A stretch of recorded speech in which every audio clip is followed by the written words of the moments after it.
used to think a quiet house meant peace. Now I know it can mean something far worse. My name is Calvin Ross. My wife is Elena Ross. From the outside, we look solid. Married 11 years. No scandals. No screaming fights. The kind of couple people pointed to and said, they've got it figured out. What they didn't see was how slowly we stopped choosing each other. Our mornings became mechanical. Coffee brewed automatically. News murmured in the background. Elena scrolled her phone while I checked emails from investors on the East Coast. We spoke in logistics, schedules, meetings, reminders. No warmth. No curiosity. Just coordination. Desire doesn't vanish. It relocates. I noticed a shift when Elena stopped asking where I was going and started telling me where she would be. Late meetings. Industry dinners. Relationship building, she called it. Her voice always steady. Too steady. She dressed differently on those nights. Not flashy. Intentional. Hair styled with care she no longer used at home. A new perfume I didn't recognize. When I asked about it once, she smiled and said, "You always overthink things." That smile didn't reach her eyes. I didn't accuse her. I didn't follow her. I told myself trust meant restraint. That successful marriages survive phases like this. But something inside me stayed alert, like a warning light I couldn't turn off. Then came the routines. She started showering immediately when she came home. Phone always face down. Calls taken on the balcony. When I entered a room, conversation stopped, resumed later in whispers. She laughed more. Just not with me. I still wanted her. That was the cruelest part. At night, she'd fall asleep quickly, turned away. I'd lie there staring at the ceiling, replaying small moments I'd dismissed before. A delayed reply, a canceled plan, a look of irritation when I asked too many questions.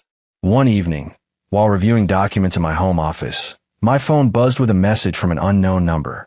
No greeting, no explanation. I think our spouses are crossing the same line. I stared at the screen, heart thudding. A second message followed. My name is Miranda. I didn't want to believe it either. I didn't respond right away. I read the message again. Then again. I wasn't ready for confirmation. I wasn't ready for denial either. I typed carefully. Who is your husband? The reply came almost instantly. Grant Holloway. The name felt like ice. Grant Holloway, senior partner at a consulting firm Elena had mentioned repeatedly over the last 6 months. Always respectfully. Always admiringly. Always just enough to feel normal. Miranda sent another message. They've been meeting more than they admit. That was all it took. I leaned back in my chair, the room suddenly too quiet. Everything clicked into place. The new confidence in Elena's voice, the emotional distance, the way she seemed energized after nights away. This wasn't a mistake. This was a choice. And in that moment, something in me shifted. I didn't feel rage. Not yet. I felt clarity. I replied with one sentence. If they're lying to us, they're underestimating us. 3 dots appeared on the screen. Then her response. I was hoping you'd say that. I closed my laptop, stood up, and walked into the dark hallway of the house I once believed was my sanctuary. I wasn't going to beg. I wasn't going to confront blindly. I was going to watch. I was going to learn. And when the time came, I was going to make sure the truth cost them far more than they ever expected. The next week unfolded like a performance I hadn't known I was attending. Elena became lighter at home, almost cheerful. She hummed while making coffee. She asked about my meetings again, like she was checking off a forgotten task. Guilt, I realized, doesn't always look like shame. Sometimes it wears confidence, the kind that comes from believing you've covered every angle. I played my part carefully. I didn't change my routine. Still left early. Still returned late.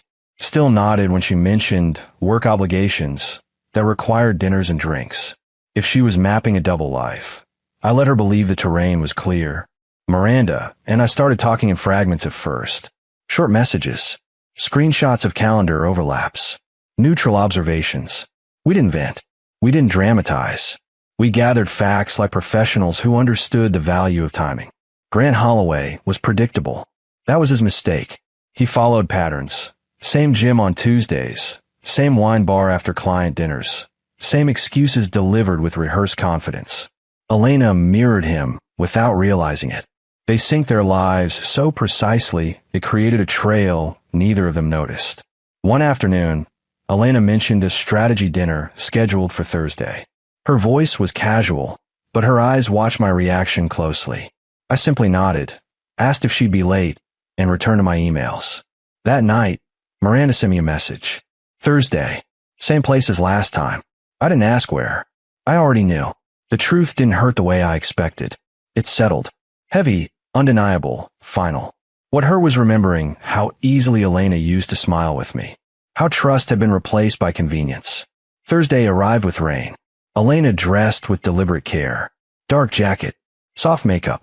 That unfamiliar perfume again. She kissed my cheek lightly before leaving, like I was a relative instead of a husband.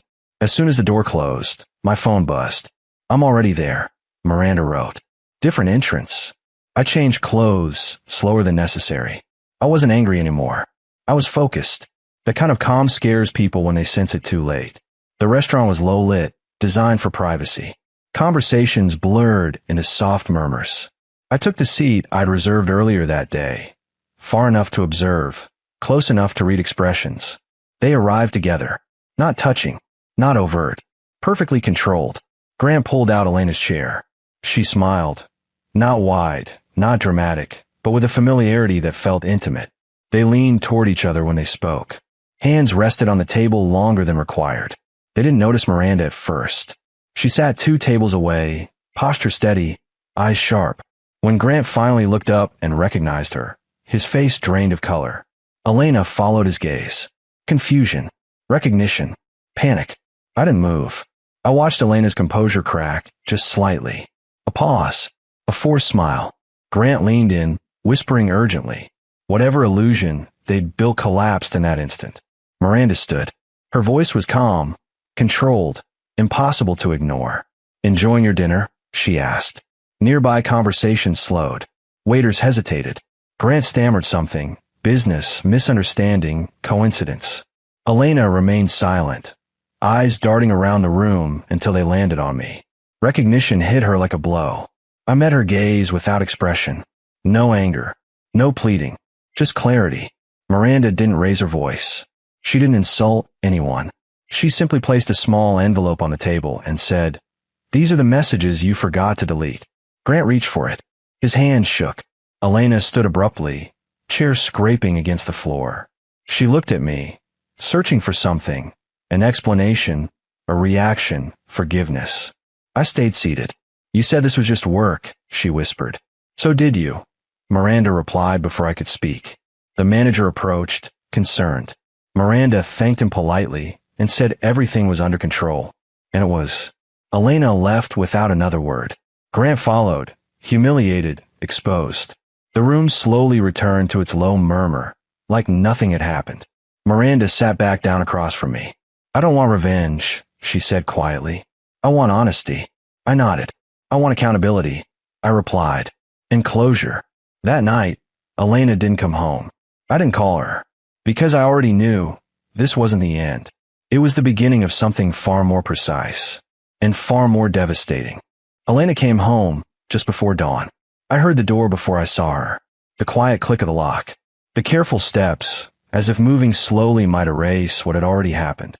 I stayed in the kitchen, lights off, watching the faint glow from the hallway stretch across the floor. She froze when she saw me. "You're up," she said softly, like that was the strange part of the night. "I never went to bed," I replied. She set her bag down, hands trembling despite her effort to stay composed. Her confidence from earlier was gone. In its place was someone calculating which truth would cost her the least. "It wasn't supposed to happen like that," she said. "I'll let the silence do the work." People fill quiet spaces with honesty when they feel exposed. Grant and we connected over work. It started as conversations. Stress. Pressure. You were always busy, and I felt invisible. Her words came out rehearsed, shaped by nights she'd likely spent practicing them. I nodded once. "So you replaced absence with deception." Her eyes filled, but she didn't cry. Not yet. Tears require vulnerability. She was still defending a version of herself. "I never meant to hurt you. That's the problem," I said calmly. "You meant to protect yourself." She flinched. I didn't ask for details. I didn't need timelines or excuses. Miranda had already shared enough. The truth had settled into me like a permanent weight. "I want space," Elena said after a long pause. Just time to think. You already took it, I replied. You just forgot to tell me. She slept in the guest room that morning. I left early, not because I had to, but because I wanted control back. Routine can be power when you decide how it's used. At the office, my assistant told me Gran had called twice. I told her to block the number. By noon, Elena sent a message asking if we could talk later. I didn't respond. Revenge isn't loud. It's deliberate. Miranda and I met later that afternoon, not to plan destruction, but to compare truths. We sat across from each other in a quiet cafe. Two people who hadn't chosen this connection, but now understood its value. He's scrambling, she said, stirring her coffee. Apologies. Promises. Claims he panicked. Let him, I replied. People reveal more when they think they're running out of time. Grant Holloway had built his career on reputation. Integrity. Trust. Those weren't just values. They were currency. And I happen to know exactly where that currency was stored. Over the next few days, I reviewed contracts Elena and Grant had worked on together. Not to sabotage, but to understand. Patterns emerged. Recommendations that favored his firm. Decisions made without proper disclosure. Nothing illegal. Nothing obvious. But enough to raise questions. I didn't confront Elena again. I let the distance grow. She tried small gestures. Coffee left on the counter, quiet apologies, attempts at normalcy. I accepted none of them. Instead, I focused on myself.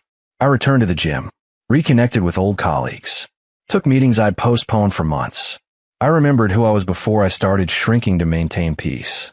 Then came the invitation. A private industry summit. Exclusive. High profile. Grant was a featured speaker. Elena was expected to attend as part of her firm's delegation. So was I. I hadn't attended in years. My absence had been intentional. My return would not go unnoticed. Elena saw the invitation on the kitchen counter that evening. Her face paled. You're going? She asked. Yes, I said simply. She opened her mouth, closed it again. Fear flickered across her expression, not of me, but of exposure. She was starting to understand that control had shifted. At the summit, Grant took the stage confidently, delivering polished insights on ethics and partnership. The irony would have been amusing if it hadn't been so personal. During the Q&A, I stood, introduced myself. The room went quiet. I'd like to ask about conflict disclosures, I said evenly. Specifically, when personal relationships intersect with professional decision-making. Grant's smile tightened. Elena stared at me from her seat, frozen. I didn't accuse. I didn't reveal. I simply asked questions that forced explanations. Questions that lingered. Afterward, investors approached me. Quiet conversations followed.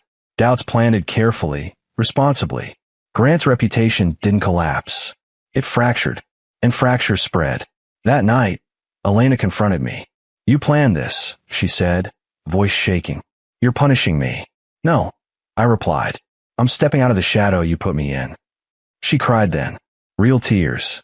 Regret too late to be useful. I want to fix this, she whispered. I looked at her, truly looked. I already did, I said. For myself. The silence after everything collapsed was louder than any argument we'd ever had. Elena didn't come home for 2 nights after the summit. No calls. No messages. I didn't reach out either. I'd spent too many years chasing clarity from someone who'd already made her choices in private. When she finally walked through the door, she looked smaller somehow. Not physically, emotionally. Like the version of herself she'd been protecting had finally been stripped away. She stood near the entryway, fingers curled around her bag strap. You really did that, she said quietly. Not angry, just stunned. I didn't expose anything that wasn't already there, I replied. I just stopped covering it. She nodded slowly, eyes glossy. Grant hasn't stopped calling. His partners are asking questions. Clients are nervous. That's what accountability sounds like, I said. She flinched at the word. Elena sat across from me at the kitchen table, the same place we'd once planned vacations and joked about future renovations. Now it felt like neutral ground. No ownership. No history strong enough to tilt the conversation in her favor. I didn't think it would spiral like this, she admitted. I thought it was contained. That's the lie people tell themselves, I said evenly. That betrayal can stay small. She covered her face for a moment. When she looked up, the confidence she once carried so effortlessly was gone. I felt powerful with him, she said. Respected. Wanted. And honest. I asked.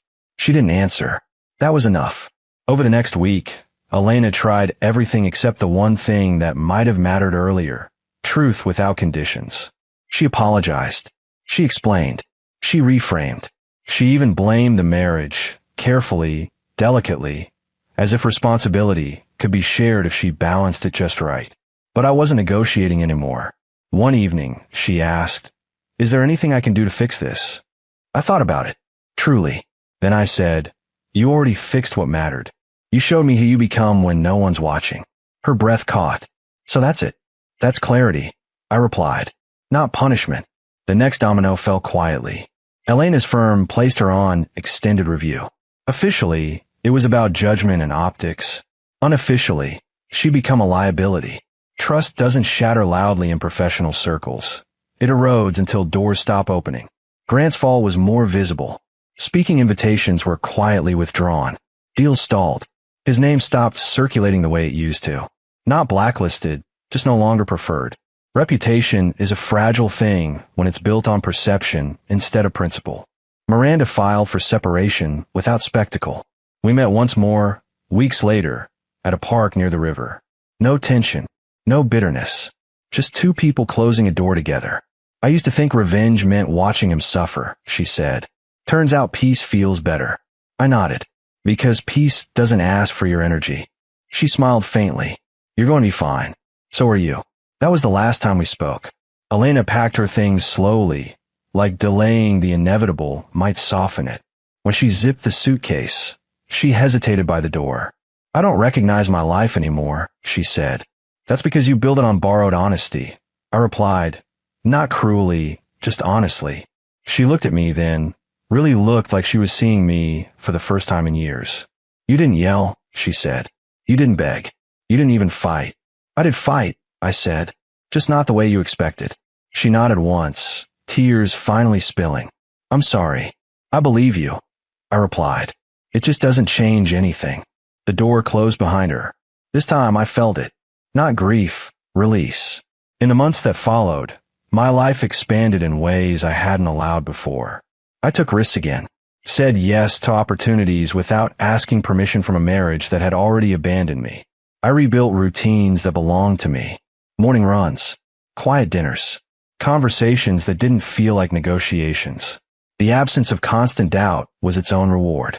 Then, unexpectedly, Elena reached out one final time. Not to reconcile, to acknowledge. "You didn't destroy me," her message read. "You forced me to face myself. I don't know if I'll ever thank you, but I understand now." I stared at the message for a long time before replying. Understanding is the only closure that lasts. That was it. No dramatic reunion.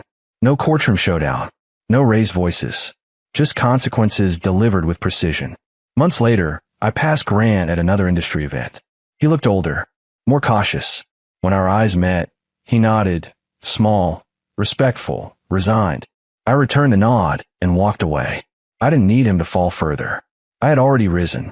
Revenge didn't come from humiliation or exposure. It came from refusing to remain the version of myself that betrayal required. I didn't win because they lost. I won because I stopped playing a game rigged against my own dignity. And for the first time in a long time, I went home to a life that finally felt honest.